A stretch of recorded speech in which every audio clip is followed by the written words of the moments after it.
So we'll get right into it, Chris. So what are you seeing and hearing from utilities in regards to what are some of the immediate impacts and maybe some of the initiatives that they're taking to mitigate some of the damage and to really serve customers better during the outbreak? Yeah, that's a great question. And first and foremost, this is what every utility is telling us, and this is what our research is showing that undoubtedly the most significant impact of COVID-19 is on people and on public health. The utility implication is the utility implications are widespread and they will be significant over the coming weeks and months. But everyone is really at utilities that we have talked to have really taken a human-centric approach to this.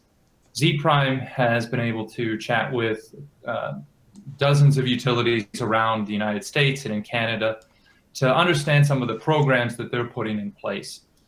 And first and foremost, as the COVID-19 pandemic ramps up, the one thing that all utilities in North America are doing is suspending shutoffs for non-payment. They want to make sure that everybody, as they have to stay in their residencies, don't lose power.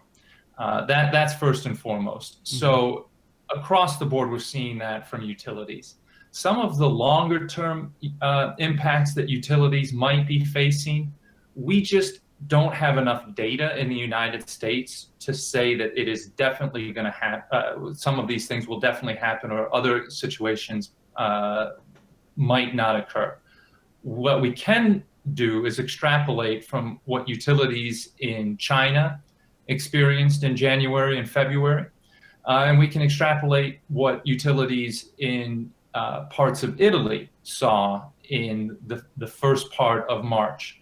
And that is a pretty dramatic reduction in the amount of energy usage, particularly in that commercial and industrial sector. And that is a big driver for utilities in terms of their net operating revenue.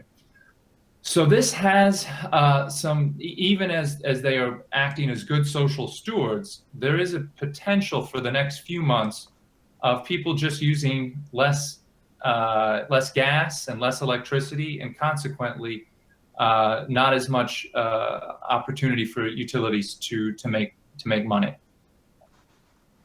Excellent. Thank you. I have two follow-ups for you. So you talked a little bit about opportunity. Obviously, they get to deal with a lot of the fallout, but are there opportunities here? And do you see any? And are you optimistic about how we come out of this? Unquestionably, again, we don't know the extent of how long this public health emergency is going to take. There are lots of projections out there.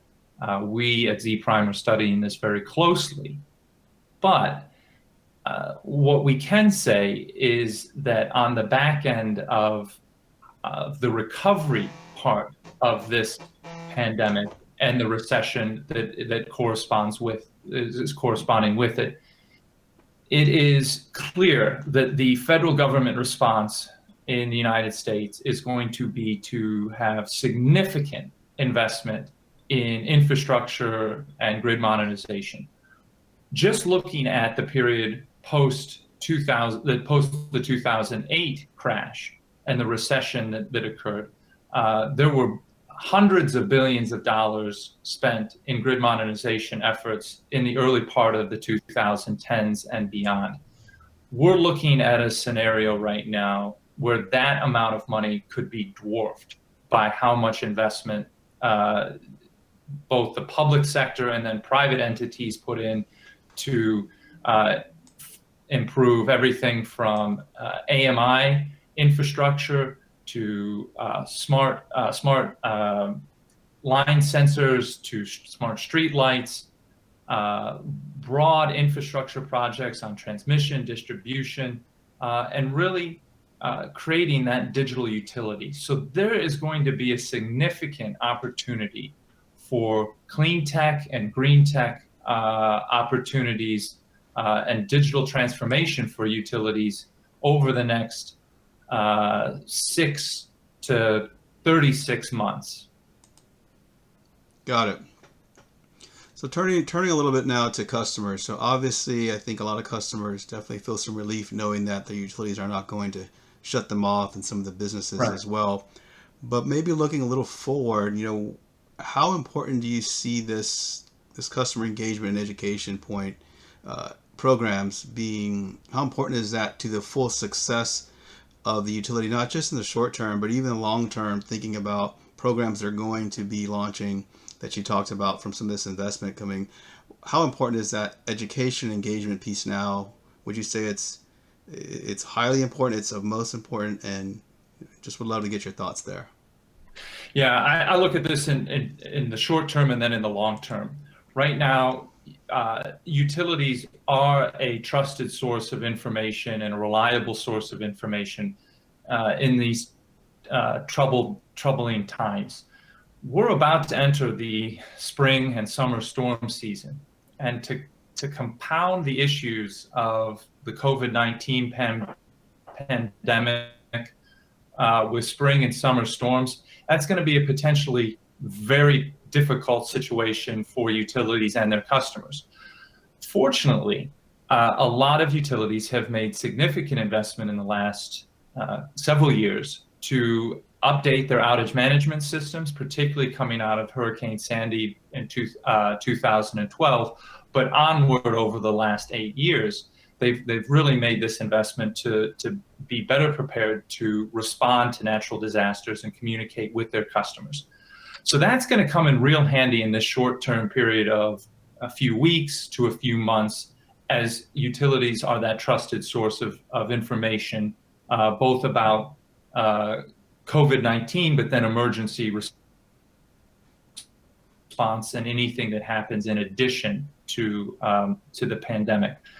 On top of that, then as you project out into the future, utilities have made a strategic pivot to recognize that customer engagement is a foundational cornerstone of everything that they need to be doing in the energy transition. Nothing is going to happen without bringing the customers along, both from an education perspective around what type of energy they're consuming, how much energy they're consuming, the impacts around that from an energy efficiency and demand response perspective.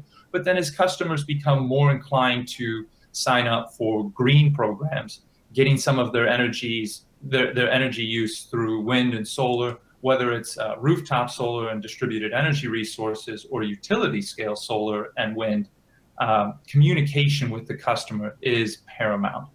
And so the programs that they've been putting into place for the last 8+ years will only accelerate post COVID-19 pandemic from our perspective.